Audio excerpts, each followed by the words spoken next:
की स्थिति है लोगों से मांग कर, ना हो तो हम मांग कर लाएं। तो संतोष से पूछा कि संतोष, उसने कहा 1 रुपया नहीं, था ही नहीं। तो अरविंद ने पूछा चुनाव कैसे लड़ेगी, उसने मेरी तरफ देखकर कहा भाई लड़ाएगा। अरविंद ने मुझसे पूछा हाँ भाई, मैंने कहा हाँ लड़ाएंगे, कोई दिक्कत नहीं, भाई लड़ाएगा। हमने 1 दिन कैंपेन चलाया और पूरी देश के लोगों से पूछा कि संतोष बेहोश है, 14 लाख रुपए की जरूरत है, केवल 24 घंटे का समय दे रहे हैं, कौन कौन ऑनलाइन पैसे देगा। दोस्तों सलाम इस दिल्ली को कि 32 लाख रुपए 24 घंटे के अंदर जमा हुए। अब एक संतोष नहीं, हमारी 2 संतोष लड़ जाएंगे उस पर, और वो अपनी जिंदगी की जंग भी लड़ जाएगी उसी पैसे पर। इसलिए ये मत सोचो कि पैसा कहां से आएगा, तुम तो उस दिन की उम्मीद करो। उस दिन देखो शादरे जाती हो आदरणीय शीला दीक्षित जी, लोग पूछते हैं हाल यहां का खराब क्यों है, तो कहती हो यहां तो पहले पागल रहते थे, मैंने रहने लायक बना दिया। पानी में अनाज भीग जाता, लोग कहते हैं मैडम पानी में अनाज भीग गया, तो क्या हुआ, सड़ा थोड़ी है अभी। प्रधानमंत्री कहते हैं कि पैसे झाड़ पर नहीं लगते, इस बार आना वोट मांगने अपनी चाची को लेके, कह देंगे वोट भी वहीं से ले ले, झाड़ पर लगे हुए, जा हमारे वोट भी वहीं लटके हुए हैं। इतना अहंकार, इतनी बदतमीजियां। इसलिए मैं कहना चाहता हूं आप सबसे, मैं इस मंच पर खड़े होने के बाद भी आपके बीच हूं। मैंने पिछले 2 साल में कभी गालियां नहीं सुनी, उससे पहले मैंने कभी नहीं सुनी थी। मैं तो जाता था, कभी सम्मेलन में जाता था, प्रोग्राम में जाता था, कई लाख रुपए लेता था, पीछे से चला जाता था, पीछे से आता था। मैंने पहली बार देखा, पहली बार धमकी देखी, पहली बार अपने घर पर गुंडे देखे। 28 तारीख को अन्ना का अनशन समाप्त हुआ, 30 तारीख को इनकम टैक्स वाले मेरे पास आ गए, जैसे भारत का सबसे बड़ा अंबानी मैं ही हूं, पता नहीं। बेचारे लगे रहे पूरे दिन, आखिर में धन्यवाद के अलावा कुछ दे ही नहीं पाए, और आंख दबा के बोले साहब ऊपर से आप समझ लीजिए। मैंने कहा हम सब समझ रहे हैं, ऊपर तुम्हारा कहां है, पर तुम भी उन्हें समझा देना कि उनके ऊपर भी एक ऊपर है जो इंतजार कर रहा है उनका, कभी ना कभी वहां भी जाना है। जितने प्रकार के तुम्हें काम करने हैं कर लो। उधर वो हाथों में पत्थर बदलते रहते हैं, इधर भी अहले जुनू सर बदलते रहते हैं, और ये दबदबा, ये हुकूमत, ये नशे दौलत किराएदार हैं, सब घर बदलते रहते हैं। अभी तुम किराएदार हो, नवंबर के बाद तुम्हें मकान नहीं मिलेगा कि किसमें तुम्हें बैठना है। ये इस प्रदेश में माहौल बना देना है। अगर दिल्ली आप जीत गए, अगर दिल्ली में आपने ध्वजा फहरा दी जिसकी आहट दिखाई दे रही है, तो 6 महीने के अंदर गुड गवर्नेंस का ऐसा उदाहरण प्रस्तुत करेंगे। एक नए संजीवनी बूटी लेकर आइए भाजपा, इन्हें ले आओ, पूरा देश ठीक हो जाएगा। उनसे पूछो कि भाई साहब चीन अंदर घुस रहा है, इस पे कुछ कहना है? बोले नहीं नहीं, इस पे नहीं कहना, वीजा दिला दो अमेरिका का। अबे अमेरिका का वीजा कौन सा ऐसा स्वर्ग के रास्ते में फ्लैट है कि ये नहीं मिलेगा तो मर जाओगे? मैं हर साल अमेरिका जाता हूं, लाइव कह रहा हूं, पूरी दुनिया में जा रहा है। अमेरिका की गरज पड़ती है, हाथ जोड़ता है तो बुलाता है, ना गरज पड़ती है अपने घर रहे, ऐसी अमेरिका रहकर मैं भारत में ठीक हूं। यहां पर हिंदुस्तान का प्रधानमंत्री बनने का, हिंदुस्तान के प्रधानमंत्री बनने के ख्वाब देखने वाले लोग और उनकी पार्टी के राष्ट्रीय अध्यक्ष अमेरिका के वीजा की चिंता करें। उनको चिंता करनी चाहिए कि हिंदुस्तान ऐसा कैसे बने कि अमेरिका वीजा के लिए तरसे यहां आने के लिए। इस पर चिंता नहीं करते, फर्जी कामों में हमारा ध्यान भटकाते हो। एक देश के बड़े लाडले युवराज हैं, वो बाल कटाने विदेश जाते हैं, नाक कटाने हिंदुस्तान आते हैं। वो हर समय जब देखो बाहर ही रहते हैं, वो जब कोई घटना होती है वो बाहर रहते हैं। देश स्पेन में होता है, पट्टा स्पेन में होता है, वो भारत इसी काम के लिए आते हैं सिर्फ। और आने के बाद उन्हें कहा जाता है ये आ गए, ये मसीहा हैं, ये बताएंगे अगली बात। दलितों के घर खाना खाया उन्होंने, 1000 दलितों के घर खाना। बाद में तो दलितों ने मना कर दिया कि रहने दे, तो खा के भी बेकार कर रहा है। राजा का यह काम ही नहीं है, नेता का यह काम ही नहीं है कि वो दलित के घर खाना खाए। मैं ठीक बात कहूं तो जितने लोगों के हाथ नीचे वो ऊपर उठे दिखाई दे अगली पंक्ति पर। राजा का, सांसद का, विधायक का, जनप्रतिनिधि का यह काम नहीं है कि वो दलित के घर खाना खाए। विधायक का काम यह है कि रात को जब अपने घर बैठकर खाना खाए तो चिंता करे कि उसकी विधानसभा में सभी दलितों ने खाना खा लिया होगा या नहीं खा लिया होगा, यह उसका काम। रामलला हम आएंगे, मंदिर वहीं बनाएंगे, डेट नहीं बताएंगे। अब ये कहते हैं कसम राम की खाते हैं। मैं भाजपा वालों से अनुरोध करता हूं कि इस बार के चुनाव में राम की कसम मत खाना, क्योंकि राम तो अजर अमर है, तुम्हारे झूठ बोलने पे कुछ होना नहीं उन्हें। इस बार अपने बच्चों की और अपने बाप की कसम खाना, कि कसम बाप की खाते हैं, मंदिर वहीं बनाएंगे। एक बार करके देखो, एक बार बाप की कसम खाकर चुनाव लड़ो, सारे के सारों को हरिद्वार जाना पड़ जाएगा 2 महीने बाद। राम का बेवकूफ बना दिया, राम बेच दिया। मैं चैनल पर था, मैंने कहा तुमने तो कहा था मंदिर बनाएंगे, इतनी लाशें गिरा दी थी तुम्हारे नेता ने, जिस नेता को आज तुमने ही कंडम कर दिया, तुमने ही कह दिया कि ये बेकार है। 83 साल के एक आदमी को घर में छोड़ दिया, बेचारे बुजुर्ग को, सारे इकट्ठे हो गए गोवा में। वहां का समुद्र तट ऐसा भाया कि अगले को वनवास पे भेज दिया। कहा बाबा तुम आराम करो, अब देश को लूटेंगे हम, तुम पे नहीं लूट पाया ठीक से, अब हम काम करेंगे। राम इस काम में नहीं मिलते। राम तो उस काम में मिलते हैं जो अयोध्या से चलते हैं लड़ने के लिए दुनिया के सबसे बड़े दुश्मन से, तो रास्ते में किसी राजा का साथ नहीं लेते, वंचितों का साथ लेते हैं, वनवासियों का साथ लेते हैं, मल्लाहों का साथ लेते हैं। राम के आदर्श की बात करने वाले लोग अंबानी और अडानी की दुकान बनाकर इस देश को रख दें और हम सोचें कि ये राम का चरित्र ले आएंगे। राम के नाम पर राजनीति करने वाली पार्टी सोच कर देखे, भगवान राम और उनके छोटे भाई भरत के बीच में 14 साल अयोध्या का सिंहासन फुटबॉल की तरह घूमता रहा। तुम रखो भाई, नहीं मैं नहीं रखूंगा, तू रखे। और उसी पार्टी के सबसे बड़े रहनुमा, मुझे कहना नहीं चाहिए, इतने परेशानी में फंसे कि अपनी भाई की गोली के शिकार हुए। आपने राम के नाम पर राजनीति की, राम अंदर से नहीं जिया आपने, अन्यथा ना ये आपके साथ होता ना देश के साथ होता। आपने राम को छोड़ा, राम ने आपको छोड़ दिया कि जाओ तुम मेरे नहीं हुए तो किसी के भी नहीं हो सकते। मैं आखिर में, जैसा सुरेंद्र ने मुझे कहा है, आज ये सुरेंद्र का दिन है, आज कमांडो सुरेंद्र का दिन है, आज संजय सिंह का, कुमार विश्वास का दिन नहीं है, आज उस सैनिक का दिन है जो इस समय भी AK-47 लेकर खड़ा हुआ है सियाचिन की -42 डिग्री सेंटीग्रेड में। आज हर उस सैनिक का दिन है जो आज की दोपहरी में 48 डिग्री में जैसलमेर के आगे खड़ा हुआ था। दोस्तों, मैं हर साल अमेरिका जाता हूं। वॉशिंगटन में एक डॉक्टर साहब मुझे मिले, वो अपने घर पे खाना खिलाने ले गए, कुछ डॉक्टर्स को बुलाया और कई डॉक्टर से परिचय कराया। मुझे खुशी हुई, मेरी आंख भीग गई ये दिन जानकर कि राष्ट्रपति ओबामा के 18 डॉक्टर्स की टीम में 13 भारतीय लड़के लड़कियां काम करते हैं। यह हिंदुस्तान के बेटों की इज्जत है, क्योंकि दुनिया जानती है कि अगर 19वीं शताब्दी इंग्लैंड की थी, 20वीं शताब्दी अमेरिका की थी, तो 21वीं शताब्दी हिंदुस्तान के बेटे बेटियों की। यह भारत के बेटों की इज्जत है। मैं सोचकर थ्रिल हो गया अंदर से कि कैसा लगता होगा कि दुनिया के सबसे शक्तिशाली मुल्क का सबसे दबंग नेता ओबामा हिंदुस्तान के डॉक्टर्स से बेहोशी की दवा लेकर अपना शरीर छोड़ देता होगा कि करो मेरा इलाज बेटा, तुम हिंदुस्तान का मस्तिष्क हो, मैं तुम्हारी प्रतिभा को सलाम करता हूं, करो मेरे ऊपर जो प्रयोग करने हैं। ये बात मैंने आपको बताई तो आपने तालियां बजाई, कम तालियां बजी। अगली बात पर गुस्सा आए तो इससे ज्यादा तालियां और वोट गिनवा देना दिल्ली कैंट में। दुनिया के सबसे बड़े नेता हिंदुस्तान के बेटे बेटियों की प्रतिभा पर भरोसा करते हैं, और एक हिंदुस्तान की सबसे बड़ी नेता हैं, उन्हें जरा सी बीमारी हुई तो इलाज कराने विदेश चली जाती हैं। आप हमारे बेटों पर भरोसा नहीं करती और मैं आपके बेटे पर भरोसा करके हिंदुस्तान सौंप दूं उसे। आपने देखा कभी वो मंजन बेचने वाला अजगर दिखाता है? अजगर ने कभी मंजन नहीं किया, पर वो अजगर दिखा के मंजन बेचता है। इन्हें लगा अजगर ये दिखा लेंगे, मंजन हम बेच जाएंगे आगे आराम से। भाजपा को ये गलतफहमी रही। तब तक तो हम बड़े क्रांतिकारी थे, तब तो हम बड़े सुखदेव भगत सिंह राजगुरु थे। मुझे जो भाजपा का आदमी मिलता था, जो RSS का स्वयंसेवक मिलता था, गले लगा लेता था। जी खुश कर दिया आपने, कांग्रेस को नंगा कर दिया आपने। आप लोगों ने बिल्कुल आईना दिखा दिया इनको। उन्हें लगा कि ये अपना नंगा करते रहेंगे, जो कपड़े कांग्रेस के उतरेंगे वो हम पहन लेंगे, उसमें क्या दिक्कत है। लेकिन हमने कहा भाई तुम विपक्ष हो, चलो तुम पहन लो, कोई दिक्कत नहीं, तुम्हारा काम है, पर लोकायुक्त तो बना दो, लोकपाल पे तो लड़ लो। 3 बातें तुमने सबके सामने कही थी। अंदर जाके सुषमा स्वराज बोली संघीय ढांचे पर प्रहार है। उसी दिन कहती, जिस दिन अन्ना 2012 में 12 दिन के लिए बैठे हुए थे, उस दिन कहती कि हम लोकायुक्त नहीं बनाएंगे, संघीय ढांचे पर प्रहार है। पता था कि देश इतना गुस्से में कि खुद के ढांचे नहीं बसते, कहां रखे हुए हैं दिल्ली में। उस समय तो बोले आई सल्यूट अन्ना हजारे, और बाद में 2-4 महीने बाद बोले नहीं हम नहीं बनाएंगे, तो संघीय ढांचे पर प्रहार है। आपको यह गलत फहमी है कि दुनिया भूल जाती है। दुनिया सब याद रखती है, हिंदुस्तान सब याद रखता है। हिंदुस्तान उस बेटे को जन्म देता है जो 7 साल की उम्र में अपने पिता को जलियांवाला बाग में मरते हुए देखता है, और 16 साल की उम्र में जाकर जनरल डायर की छाती में गोली मार के आता है। हिंदुस्तान उन बेटों को जन्म देता है। लोग कहते हैं 70 लोग कहां से आएंगे, लोग कहते हैं 540 लोग कहां से आएंगे। भारत माता की कोख इतनी बांझ नहीं है कि वो सिर्फ कलमाड़ी और गडकरी पैदा करे।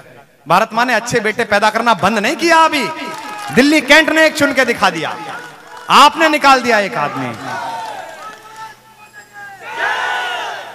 दोस्तों, इसीलिए कहता हूं मैं तो बहुत छोटी बिसात का आदमी, बहुत छोटा कलाकार हूं।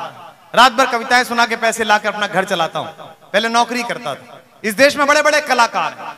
इस देश में शाहरुख खान है, सलमान खान है। इस देश में बड़ी बड़ी हीरोइन है, प्रियंका चोपड़ा है, कैटरीना कैफ है, जिनके ट्विटर हैंडल और फेसबुक पर करोड़ों की फैन फॉलोइंग है। वो अपने कुत्ते के फोटो लगाते हैं। वो सारे हीरो अपने कुत्ते का फोटो लगाते हैं, लेकिन पिछले 3 साल में आपने हीरो इमेज का मायना बदल दिया। आज हिंदुस्तान में फिल्म कौन सी हिट हो रही है, पिट रही है, किसी को कोई मतलब नहीं है। आज हिंदुस्तान में खलबली उस समय मच जाती है जब 5.5 फीट का 40 किलो का एक लड़का कहता है कि मैं कल कुछ लोगों की जन्मपत्री खोलूंगा, तो 250 नेताओं को नींद आनी बंद हो जाती है कि क्या होगा। यह हिंदुस्तान में आपने चमत्कार करके बताया कि एक छोटा सा आदमी चलता है चप्पल पहनकर, घिसी हुई कमीज पहनकर, पैंट पहनकर, अरविंद केजरीवाल, तो ये दिल्ली में इनकी खलबली मच जाती है। This Kejriwal guy is very negative. Kejriwal तो कंप्लीट पॉजिटिव है। तुम्हारे यहां एक ही चीज पॉजिटिव है, नाम नहीं लूंगा उसका, कौन सा पॉजिटिव है। दोस्तों ये खलबली इनके अंदर मची हुई है, क्योंकि सुरेंद्र ने कहा है समय भी बहुत हो गया और हमारी पूरी दुनिया में, मैं उन सब के लिए भी चाहता हूं आपसे ताली बजे। इस समय ये आपकी आवाज के थ्रू ये पूरी दुनिया में जा रहा है, ये कार्यक्रम पूरी दुनिया में से हजारों लाखों लोग देख रहे हैं, जो आज आप यहाँ कारगिल का दिवस मना रहे हैं, कारगिल की जय मना रहे हैं, और अपनी वेबसाइट पर भी ये चल रहा है। आज एक अखबार की संवाददाता आई थी मुझसे बात करने, बोले आप लोगों की साइबर टीम कैसी है। मैंने कहा 20 लोग हैं। बोले नौकरी पे कितने? मैंने कहा एक भी नहीं छोड़ के आए। बोले पैसे कितने खर्च होते हैं? मैंने कहा हिसाब नहीं लगाया। बोले मतलब? मैंने कहा लैपटॉप पे खर्च हुए थे। बोले कितने खरीदे? मैंने कहा खरीदे नहीं, 3 तो मेरे घर से उठा के ले गए, 2 उसके घर से मांग लाए, एक आदमी सड़क पे मिल गया था, जी मैं कुछ कर सकता हूं। मैंने कहा ला लैपटॉप दे दे। चिंता मत कर, क्योंकि फकीर हैं, मुसल्ला रखते हैं, सहबाओ जाम रखते हैं, फकीर सबके लिए इंतजाम रखते हैं। हमने तुम्हें छोड़ रखा था, हमने तुमसे क्या रखा था कि चला लो, सुधर जाओ, वक्त है अभी, मान जाओ, देख लो। नहीं माने तुमने सोचा कि कोई पैदा ही नहीं होगा, ऐसे ही खो खो खेलते रहेंगे, 13 तो तुम लूटो, 17 में हम लूट लेंगे, फला में हम। अब तुम्हारी खो खो खत्म है।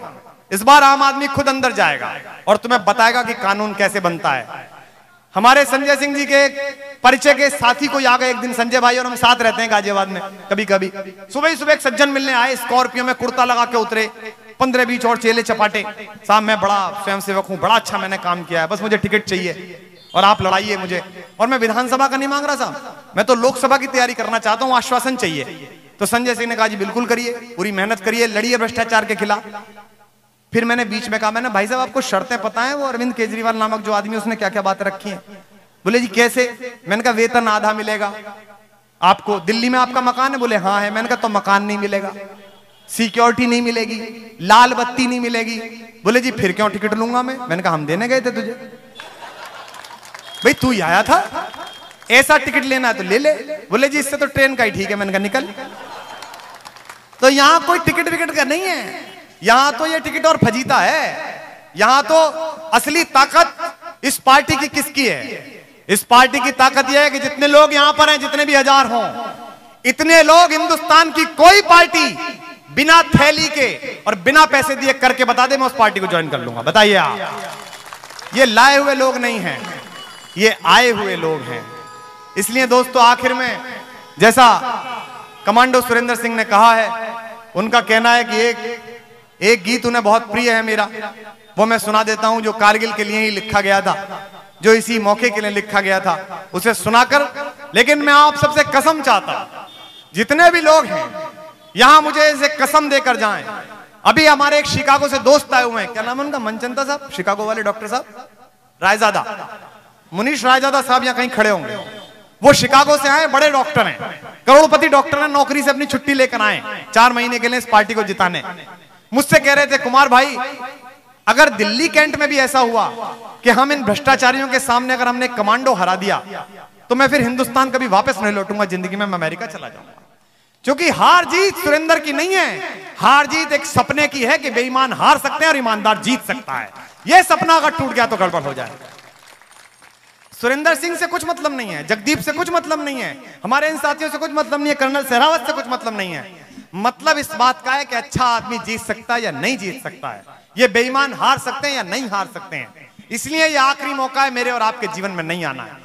मैं जितने भी लोग हैं एक बार हाथ उठाकर आपसे कसम चाहता हूं, जितने हिंदुस्तान जिनके मन में धड़कता हो, सचमुच हिंदुस्तान की कसम खाते हो, तो एक बार भारत माता की जय लगाकर मुझे बताइए कि आप सुरेंद्र सिंह को जिताकर यहां से भेजेंगे। भारत माता के, भारत माता के।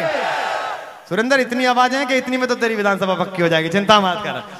मैं चाहता हूं एक बार सुरेंद्र के लिए भी आप जोरदार तालियां बजा दीजिए एक बार, हमारे उस जाबाज सिपाही के लिए, क्योंकि कहना आसान होता है, ये किस्सा सुनना आसान है कि संदीप उन्नीकृष्णन खड़े हुए हैं, एलएमजी ले रखी है, गोलियां चल रही हैं, धुआं फैला हुआ है, ये कहना आसान है, जीना बहुत कठिन है। और अगर पता ना हो तो घर जाकर अपनी उंगली में एक हल्का सा कोई चीज चुभा कर देखना, एक सुई चुभा कर देखना, पता चल जाएगा कि सुई की चुभन क्या होती है। उसने तो गोली खाई है, ग्रेनेड के छर्रे झेले हैं और द्रास में लड़ाई लड़ी है। वो अपनी लड़ाई उसने हमारे लिए लड़ी, आज की दिन से हमारी लड़ाई उसके लिए शुरू हो जानी चाहिए। 1000 कमियां हो सकती हैं आम आदमी पार्टी में, 1000 कमियां हो सकती हैं अरविंद केजरीवाल, 1000 बुराइयां हो सकती हैं संजय सिंह में और कुमार विश्वास में, लेकिन मुझे इस मजमे में से कोई एक आदमी एक कमी सुरेंद्र सिंह की बता दे, मैं मान जाऊंगा कि उसे हार जाना चाहिए, यहां से नहीं जीतना चाहिए उसे। वही एकमात्र आवाज है जो अंदर पहुंच सकती है और सैनिक के दर्द को अंदर व्याख्यायित कर सकती है। इसलिए उसका जीतना जरूरी है, इसलिए आपकी दाद जरूरी है, इसलिए आपका साथ जरूरी है। आखिर में मैं एक गीत सुना देता हूं जो आंदोलन की पैदाइश है, आंदोलन से निकला है। दोस्तों, मुझसे लोग कहते हैं कि आप इनके साथ क्यों जुड़ गए, आपसे तो सब नाराज हो गए, आप तो भाजपाइयों को भी बहुत प्रिय थे, देश के सबसे बड़े पप्पू के मोबाइल में भी आपकी कविता थी, कोई दीवाना कहता है, वो भी सुनता था, अब आप ऐसे क्यों हो गए कि इनके साथ लग गए, सब गालियां देते हैं। मैंने कहा भैया इन्हें प्रधानमंत्री बनना होगा, मुख्यमंत्री बनना होगा, मेरा भी अपना एक स्वार्थ है। लोग कहते हैं कुमार विश्वास भी पॉलिटिकल हो गया, स्वार्थी हो गया। जी बिल्कुल, मेरा अपना एक स्वार्थ है जिसके कारण मैं इनके साथ 3 साल से खड़ा हूं, और मेरा खुद का स्वार्थ यह है कि आज से 30 साल बाद मेरी बेटी का बेटा मुझसे पूछे कि नाना जी हिंदुस्तान जाग रहा था दूसरी आजादी के लिए, भ्रष्टाचार मिटाने के लिए, आप कहां थे, तो मैं उसे बता सकूं मैं इन्हीं दीवानों के साथ तिरंगा लेकर खड़ा हुआ था। मैं अपने आप को देख सकूं आईने में, मैं अपने आप से आंख मिला सकूं। मैं अक्सर देखता हूं मेरे फेसबुक पेज पर, अक्सर देखता हूं अपने ट्विटर पर, हमारे कई दक्षिणपंथी साथी रोकर गुहार कर रहे होते हैं, सर आप बहुत अच्छे हो, प्लीज फलाने जी का साथ आ जाइए ना, फलाने जी के साथ जुड़ जाइए, देश बदल जाएगा। मैंने कहा पूछ लो, फलाने जी से पूछो कि लोकायुक्त तो मजबूत क्यों नहीं बना रहा, फलाने जी से पूछो कि अंबानी और अडानी को क्यों बेच दिया है सब कुछ, फलाने जी से पूछो कि गुजरात पेट्रोकेमिकल में इतनी धांधली कैसे हो गई, फलाने जी से पूछो कि चीन के खिलाफ क्यों नहीं बोलते, फलाने जी के पूछो कि ओवैसी चिल्लाता है उसके खिलाफ क्यों नहीं बोलते। आप हमें मूर्ख समझते हैं? 3 साल की लड़ाई का सिलाम हिंदू और मुसलमान में खो देंगे। इनके साथ अगर कैप्टन विक्रम बत्रा लड़े तो कैप्टन हनीफुद्दीन भी शहीद हुआ था, उसने नहीं सोचा था कि मैं मुसलमान हूं, मैं हिंदू हूं।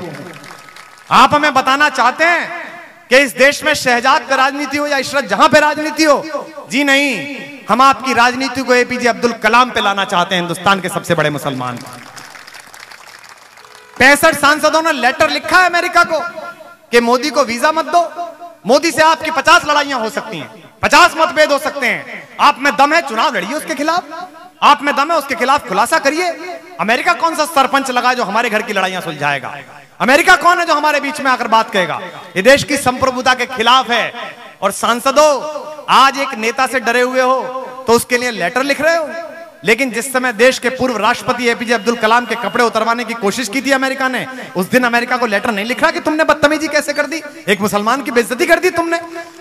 उस दिन अंदर का मुसलमान नहीं जगा आपका। दाऊद इब्राहिम पड़ा हुआ है पाकिस्तान में, दाऊद इब्राहिम पड़ा हुआ है दुबई में, इनमें से किसी राष्ट्रवादी सांसद की औकात नहीं है कि एक साथ सारे सिग्नेचर करके पाकिस्तान को लेटर लिखें कि दाऊद इब्राहिम को हमारे पास भेजो, नहीं तो हम तुमसे संबंध खत्म कर लेंगे। हम कहते हैं अमेरिका से कि पाकिस्तान को आतंकवादी देश घोषित करो, अमेरिका हमारी तरफ हंस के देखता है कि कैसे मूर्ख हो, तुमने घोषित कर दिया क्या? अबे पहले तुम तो कर लो, तभी तो हम करेंगे। तुम्हें तो रेल चलानी है, तुम्हें तो बस में जाना है, तुम्हें तो शांति वार्ता करनी है। मुझे पता नहीं सुरेंद्र को कैसा लगा होगा, लेकिन जिस मुशर्रफ ने, जिस कारगिल के खलनायक ने हिंदुस्तान के जवान बेटों की लाशें भर दी, हिंदुस्तान की माओ के सिंदूर छीन लिए, उनके बेटे छीन लिए, उसी आदमी के सम्मान में यह पूरा एनडीए 11 महीने बाद मिस्टर प्रेसिडेंट कहकर खड़ा हुआ था इसी दिल्ली में। ऐसी कौन सी जरूरत पड़ गई थी तुम्हें उसे बुलाकर बिरयानी खिलाने की? और दोस्तों, एक वो सलमान खुर्शीद, उसने कहा हमसे, जब हमने कहा तुमने विकलांगों के बैसाखी चुरा ली है तो चोटे पने की लिमिट है यार, इस पर तो कुछ सोचो। हम फर्रुखाबाद आके लोगों से बात करेंगे कि ऐसा चोर चुन दिया तुमने, तो वो कहता है कि आके दिखाएं फर्रुखाबाद और जिंदा जाकर दिखाएं। हम तो गए और जिंदा वापस भी लौट के आए। सलमान खुर्शीद साहब, अगर इतनी मर्दानगी थी, इतने ही बड़े आदमी थे, तो हिंदुस्तान के 2 बेटों के बिना सिर के शव आए थे पाकिस्तान से, और उसके 5 दिन बाद तुम पाकिस्तान के प्रधानमंत्री को जयपुर में लंच करा रहे थे। मैं सलाम करता हूं अजमेर की दरगाह के उस खादिम को जिसने कहा कि मैं ऐसे हत्यारे की जियारत नहीं कराऊंगा अपने यहां पर जो आया है। हमें मूर्ख समझते हो, हमें समझते हो कि हम तुम दोनों की राजनीति नहीं जानते, तुम दोनों की नूरा कुश्ती नहीं जानते हैं। बहुत देर से आपने सुना, आप सबको बहुत बहुत आभार। हम लोग दिन भर से व्यस्त थे, लेकिन हमारा मन था कि किसी तरह से हम यहाँ पहुंचे। अरविंद का भी मन था कि आप तक पहुंचे। मैं आपको तिरंगा सुनाकर समाप्त करता हूं। सभी लोग उसके लिए, बहुत सारे लोग प्रतीक्षा कर रहे हैं, और खासकर सुरेंद्र ने कहा इसलिए मैं आपको सुना रहा हूं। एक सैनिक सीमा पर खड़ा होकर क्या मांगता है, सुरेंद्र ने क्या मांगा होगा इस वर्दी में जब वो वहां खड़े होंगे। इस कैंट के लोग क्या मांगते हैं जो सैनिक यहाँ नौकरी करते हैं। निवेदन करता हूं कि शोहरत न अता करना मौला, शोहरत न अता, तालियां सबकी होनी चाहिए। शोहरत न अता करना मौला, दौलत न अता करना मौला, बस इतना अता करना चाहे, जन्नत न अता करना मौला। शम्मे वतन की लो पर जब, शम्मे वतन की लो पर जब कुर्बान पतंगा हो, होठों पर गंगा हो, हाथों में तिरंगा। जोर से गाओ, होठों पर गंगा हो, होठों पर गंगा हो, बस एक सदा ही सुने सदा बर्फीली मस्त हवाओं में, बस ये एक दुआ ही उठे सदा जलते तपते सहराओं में। जीते जी इसका मान रखें, मर कर मर्यादा याद रहे, हम रहें कभी ना रहें मगर इसकी सजदज आबाद रहे। गोधरा न हो गुजरात न हो, गोधरा न हो गुजरात न हो, इंसान न नंगा हो, होठों पर गंगा हो। जोर से हाथ, हाथों में तिरंगा, होठों पर गंगा हो। गीता का ज्ञान सुने न सुने, मुझे अच्छी तरह याद है, हरिद्वार के एक बहुत बड़े साधु हैं, सामाजिक आंदोलनों के बड़े नेता। उन्होंने सबके सामने कही थी ये बात कि उत्तराखंड की भाजपा सरकार के मुख्यमंत्री निशंक ने मुझसे रिश्वत मांगी थी। आप सबको याद है। आज वो भाजपा उनके लिए दूध की धुली हो गई। कम से कम ऐसा मत करिए कि लोग बाग हम पर विश्वास करना बंद कर दें। ये काम मत करिए कम से कम, क्योंकि ये पैदा होने में बहुत वक्त लगता है। तब कहता हूं कि गीता का ज्ञान सुने न सुने, इस धरती का यशगान सुने। हम शब्द कीर्तन सुन न सके, भारत माँ का जयगान सुने। परवरदिगार मैं तेरे द्वार, परवरदिगार मैं तेरे द्वार पर ले पुकार ये कहता हूँ। हाथ उठाकर, परवरदिगार मैं तेरे द्वार पर ले पुकार ये कहता हूँ। चाहे अजान ना सुने कान, पर जय जय हिंदुस्तान सुने। जन मन में, जन मन में, जन्म, हाथ उठाकर, जन मन में, जन मन में, इस मन में, इस मन में, जन मन में, हर मन में, जन मन में उच्छल देश प्रेम का जलधि तरंगा हो, होठों पर गंगा। जोर से गाओ, हाथ, होठों पर गंगा हो, हाथों में तिरंगा हो, होठों पर गंगा हो, हाथों में तिरंगा हो, होठों पर। भारत माता के, भारत माता के इंकलाब, इंकलाब। बहुत बहुत धन्यवाद, बहुत बहुत आभार।